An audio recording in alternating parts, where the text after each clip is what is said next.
Supreme কোর্টে বাংলার SIR মামলার শুনানি, বাদ পড়াদের নাম উঠবে তালিকায়।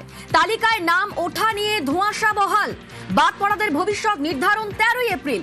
13 এপ্রিল বাংলার এসআইআর মামলার ফের শুনানি। সুপ্রিম কোর্টে বাংলার এসআইআর মামলার শুনানি, বাদ পড়াদের নাম উঠবে তালিকায়।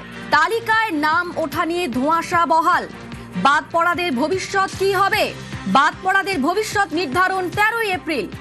13 এপ্রিল বাংলার এসআইআর মামলার ফের শুনানি।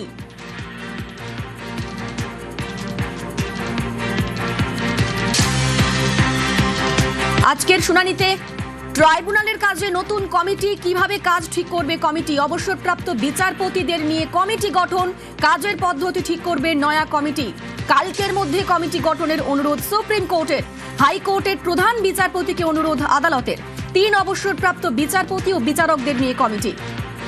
আরো একবার জানাই, বাংলার এসআইআর মামলার শুনানি, বাদ পড়াদের নাম উঠবে তালিকায়। তালিকায় নাম ওঠা নিয়ে ধোঁয়াশা বহাল। বাদ পড়াদের ভবিষ্যৎ কি হবে? ভবিষ্যৎ নির্ধারণ 13 এপ্রিল। 13 এপ্রিল বাংলার এসআইআর মামলার ফের শুনানি। বাংলার এসআইআর শুনানিতে ঘেরাওয়ের উল্লেখ। মালদায় যে ঘটনা ঘটেছিল, মালদায় ঘেরাও সত্ত্বেও বিচারাধীন বিচার। মালদায় 8 লক্ষেরও বেশি অ্যাডজুডিকেশন।